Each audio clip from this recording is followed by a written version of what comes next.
name is Deborah Packard. I'm the Executive Director of Preservation Worcester, and I'm here to share with you a program I put together especially for you called Celebrating the Holidays in Worcester's Most Gracious Homes. Next. Before I start, I'd like to tell you a little bit about Preservation Worcester. Our mission is to maintain for future generations the sites and structures which are significant to the culture, history, and architecture of the city, and to encourage excellence in future design. We were founded over 50 years ago in 1969 in response to urban renewal, when buildings were coming down all across the city. One of the first projects we worked on was saving Mechanics Hall from demolition. Can you imagine what the city would be like without that beautiful building? We placed the Mechanics Hall on the National Register of Historic Places, and then later worked with others to raise funds to restore the building. Other projects we've worked on were restoring Union Station, reestablishing the Crown Hill neighborhood. We bought and restored a lot of properties there in the 70s. Most recently, during my tenure, we saved the Chestnut Street Church from demolition, brokering a deal between the owner and a church and securing $150,000 to bridge the gap between what the church could pay and what the owner was asking. We also worked with the state establishing the Clock Tower Monument at the Worcester State Hospital campus. We worked with the city and Cornerstone Bank to restore the fire alarm and telegraph building, which is located on Park Ave across from Elm Park. And most recently, we worked with the City and Seven Hills Foundation on saving the STEARNS Tavern. This gives you an idea of some of the work we do. We reach over 10,000 people a year through our education programs. One of our focuses is preserving neighborhoods because we feel they are critical to the life of the city. We're an advocacy organization, so we work to have laws and policies established that protect our built environment, as well as work with building owners to help them steward or encourage them to sell their properties. We feel our work promotes community pride. Our buildings are unique to our city. They carry within them the stories of our history, culture, and important people. We really feel that we do instill pride. Also, increasingly, historic preservation is viewed as an economic development tool. The Hanover Theater, as you can see in the picture, really was the impetus for the downtown development in Worcester. And we're also involved in urban design issues. One of the things we were recently involved in, which is pictured on the lower right, it was the reconfiguration of Kelly Square. We worked with Masso DOT. We had several meetings trying to come up with a solution that accommodated the ballpark that's going in the area. Typically, this time of year, we have a holiday tour, and that's actually what I'm going to talk to you about today. It's called the Holiday Stroll. But this year, because of the pandemic, we're having a citywide, inclusive, safe educational tour starting on December 5th. And we're asking people to participate by decorating their front doors. We invite anybody who's listening, if they'd like to participate, to let us know. This is not a competition, but those that participate, their doors will be listed online on our website in a digital booklet along with research of their neighborhood. And people can also purchase a yard sign if they want to that looks very similar to the graphic you see on this slide. So again, just to reiterate the way you can participate, you can decorate, you can buy a sign, you can participate yourself by downloading our digital booklet and touring the city at your leisure by car or by foot or by bus. And you also, if you want, could become a sponsor. For almost 30 years, Preservation Worcesters have been having house tours. And what this involves is people graciously open their houses for tours, and people purchase a booklet, which is their key to the tour, and go from home to home, seeing the architecture, the decorating, and the decor of some of the most beautiful homes in the city. We have all sorts of buildings, typically homes, but not always institutions and decorations. One of the things that's really essential to our tour are our volunteers. We have currently have 2 people on staff and a very part-time person. These are just pictures of 2 of our volunteers helping us to get ready for our holiday stroll. As I said, people go toward a house. Here are people waiting in line to enter one of the homes on our tours, and then you see the inside of the tour. Typically, we get between 500 and 1,000 people on these tours in one day. And here again, you see another property and people coming and going from that property. As I said, sometimes we have institutions participate. This is the old President's House at Assumption College, which is now their admissions office. They decided to decorate their tree with Assumption College, now Assumption University banners. And if you see on the left-hand side, on the landing, there are a group of musicians playing music, and we have Santa Claus there as well. This is a home that was recently on our tour that's owned by a Jewish family, and you can see the Star of David, and they decorated with menorahs, Star of David, and other things in their tradition. So we're just going to go briefly through some slides. Here's a slide of a very old home, beautifully decorated for the holidays, and people enjoying the decorations and the decor. Some more images of some homes, the interiors of homes decorated for our tour. And the next series of slides are one property that was really very elegantly decorated for a recent holiday stroll. Look at that beautiful table, all set with crystal. And every holiday stroll, we have a lot of music. We utilize students from local schools, public schools, private schools, and the colleges and universities. So now I want you to sit back and relax and hear about some of our holiday strolls.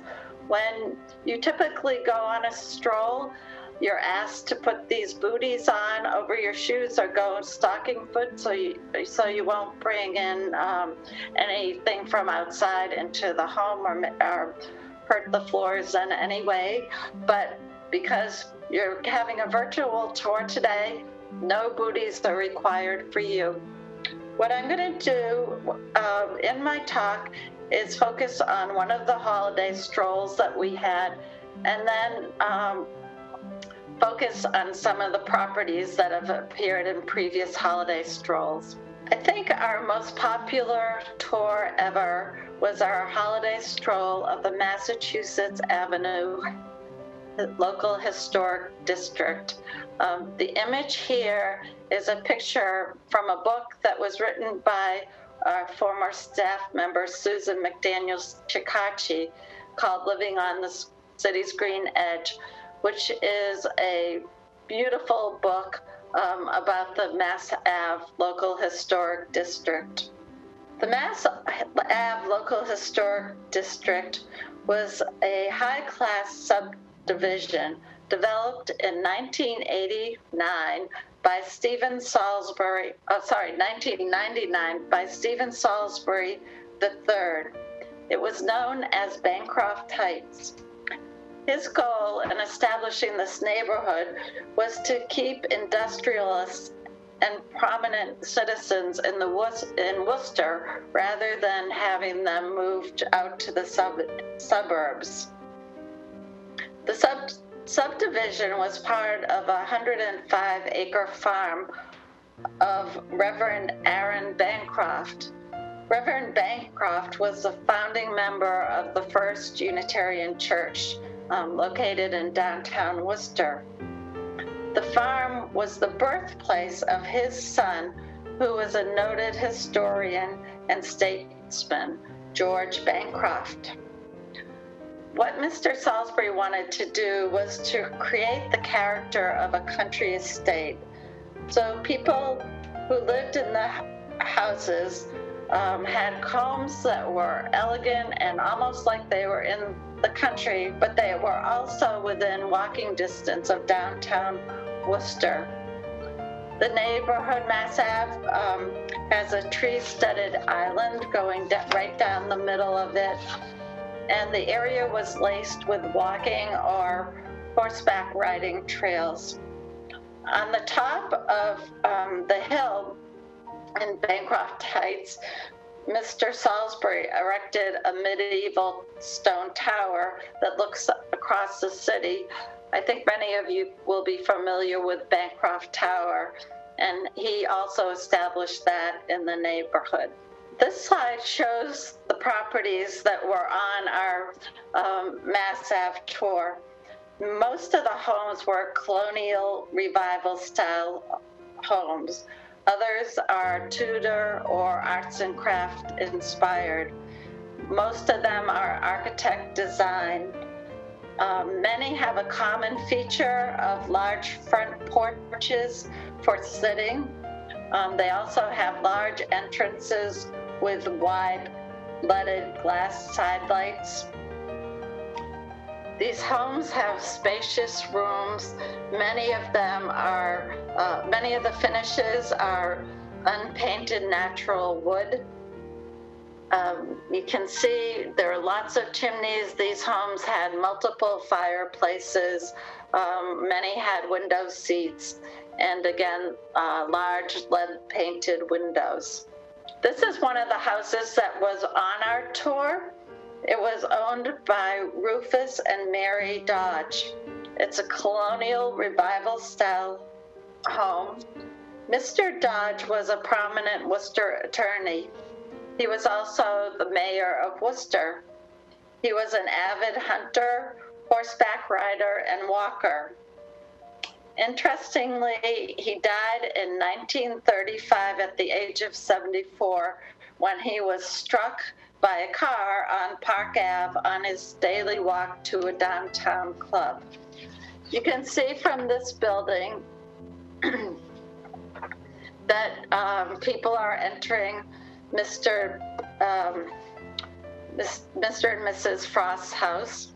In this tour, we actually had greeters at every home dressed in period costumes as the owners of the house. So here are two of our volunteers dressed as Rufus and Mary Dodge. They're at the exterior, and here are some more interior photographs of them in the downstairs living room. We also had people dressed in period costume on the streets. A reenactor, this man is standing in front of the first Worcester courthouse, which was originally located in downtown Worcester, but has subsequently been moved to Massachusetts Avenue. Just a close-up view of the home and the reenactor. We also had Mr. and Mrs. Claus on the street. We had children also dressed up as young residents of some of the homes. And here is a doorway, and again you see the owners of the building, people in costume, welcoming people to their homes and giving them a little history of the home that they are visiting. And people really went all out. Here are some decorations people put on their table in the Mass Ave district. With our holiday strolls, we always have a fun party, and not one of the homes on the tour, but another residence. And here is our entertainment at our Mass Ave party. One of our board members enjoying the party. Here again, more people enjoying the party. And another volunteer, we had a wreath auction at that party, and here's one of our volunteers holding a wreath as part of the auction. As I mentioned before, I'm focusing on 3 of the homes that have recently appeared on our tours. This property is probably very familiar to you. It's the Salisbury Mansion. Built in 1772, it's one of the oldest buildings in the city of Worcester. It was built by Stephen Salisbury, who is the grandfather of Stephen Salisbury III that we just talked about, who developed the Mass Ave district. The Salisbury Mansion was built as a combination store and home for Mr. Stephen Salisbury. It's Georgian style. It's actually a composite of elements of properties that were in the Boston area. In 1772, there really weren't architects, so whoever designed this building just borrowed some features from other properties. The Salisbury Mansion was originally located in Lincoln Square, and in 1929, it was moved up the hill to its current location. The Salisbury Mansion is owned by the Worcester Historical Museum and is now a museum. Here's Mr. Salisbury, born in 1746, and he passed away in 1829. This portrait is actually by famed artist Gilbert Stuart, and it's part of the collection of the Worcester Art Museum. So here are some photographs of what people saw when they entered the Salisbury Mansion. Beautiful trees. The dining room, another scene. The second property that I'd like to talk about is the STEARNS Tavern. And this property is very special to Preservation Worcester because it's actually a property that we saved from demolition. STEARNS Tavern was built in 1812. It was originally located at 1030 Main Street. It's Federal style architecture, and it's one of 2 remaining taverns in the city. It's also way better preserved than the other tavern in the city. The tavern served as a tavern for a while. In the 1920s, it was bought and established as an antique shop, and it later became the Harrington House of Carpets. In 1974, it was moved to 651 Park Ave and restored as a local bank's branch office. In 2015, the owner of the property was unable to lease the property and submitted a petition to the Worcester Historical Commission to waive the 1-year demolition delay ordinance and demolish the property. Fortunately for us, we had the demolition delay ordinance, and so that put Preservation Worcester into motion to find a solution for this building other than demolition. We worked with the owner, who agreed that he would donate the property to an entity if they would move the property from its current location. I met with City Manager Augustus. He agreed to tour the property with me. He got excited about the property and the importance it held in the city. We formed a partnership with the city with Preservation Worcester taking ownership of the property with the intention of relocating it. The city manager and I looked at several properties nearby. You don't want to move a big building like this too far, and decided to relocate it to Coe's Pond. It was at that point that the city manager invited Seven Hills, I guess we both did, in as a third partner, and they were to be the tenant and steward of the building. We ended up cutting the building in half, and on a not so bright day, but a really exciting day, the building moved a quarter mile from its Park Ave location to Coe's Pond. This is a picture of STEARNS Tavern at its new home on Mill Street. Between 2016 and 2019, we worked really hard to restore the interior and exterior of the building, as well as purchase period pieces for the building. This was a great project because it involved 140 partners who donated time, services, and goods to the project. The building now is occupied by Seven Hills Foundation. A cafe was established in the building, which is a worksite development location run by Seven Hills Foundation, and Seven Hills Foundation also runs other programs out of the building, and the building is also available for community groups to use.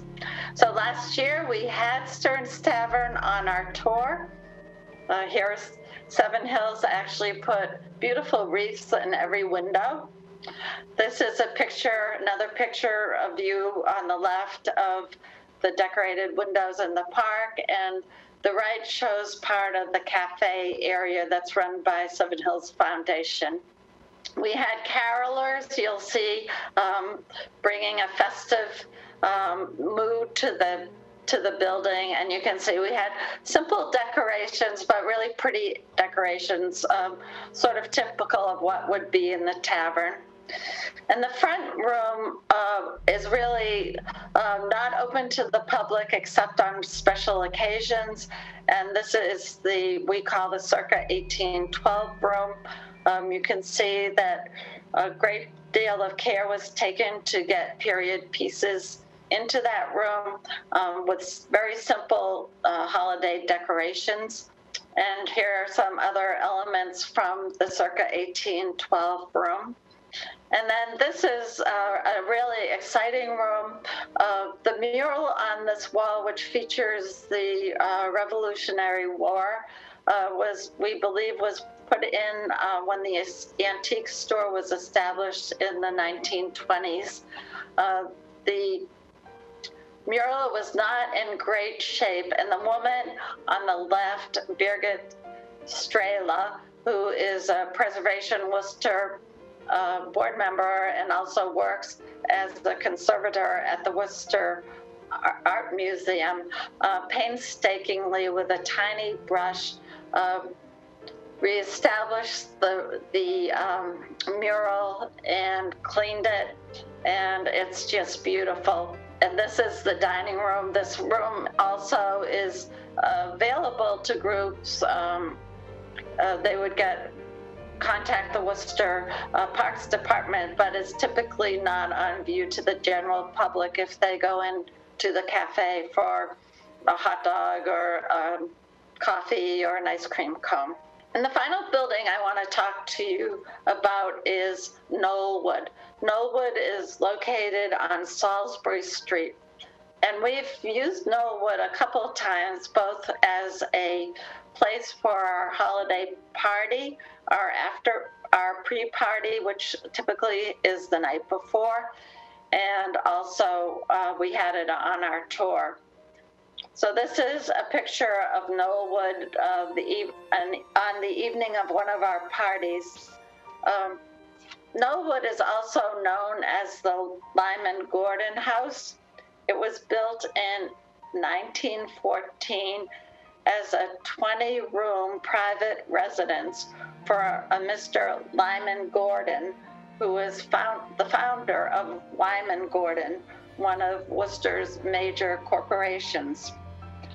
It was designed by prominent Boston architectural firm of Little and Brown, and it was inspired by 17th and 18th century French manor homes.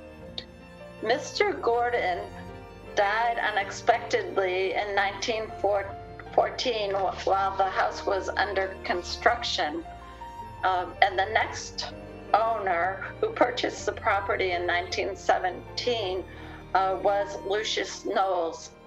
He was president of Crompton Knowles Loom Works, another major manufacturer in the city. And the Knowles family renamed the property KNOLLWOOD. It was part of at that time, it had 122 acres of land with it, which has been subsequently subdivided and is now a part of Notre Dame Academy. So here's another picture from our party of KNOLLWOOD, probably one of the biggest homes ever built in the city. You can see our volunteers actually decorated this property. So you see the beautiful decorations in the foyer. Here's some picture of, on the left, of people enjoying our holiday party. And just another picture of that area. Again, some more pictures. Here we have entertainment on the landing, up the circular staircase, and people just enjoying conversation and the music. More decorations. The right-hand side is the dining room, and the left-hand side is the living room. More decorations and more rooms. And here we have KNOLLWOOD on our holiday tour. So you see people coming and going from touring that building. It was really a major draw for our tour that year. And on the right, you see the beautiful doors with the leaded glass entering KNOLLWOOD. Again, this was a different year and different decorations, but here's the foyer decorated and another room decorated. This room they call the ladies' parlor. This is where the women of the house would entertain guests, so it was decorated with the fur coat. I like this slide because it shows some of the beautiful details in KNOLLWOOD. Again, and some more views of the beautiful foyer. So that, I hope, was entertaining for you. We hope sometime in the future to revive our house tours and have another holiday stroll. But in the meantime, we encourage you to participate in our door-to-door tour. You can participate by downloading our digital handbook from our website. You can decorate your doors. If you'd like, we'd love you to be part of that. We like to have as many people across the city participate as possible. You can also, as I said, buy a yard sign if you're interested. To get in touch with us, you can go on our website, which is www.preservationworcester.org. You can email us at info@preservationworcester.org, or you can call 508-754-8760. From all the people at Preservation to you, we wish you a wonderful holiday season, and we hope that 2020 brings an end to the pandemic and allows us to gather again in person, and as I said, maybe even have another holiday stroll. Thank you.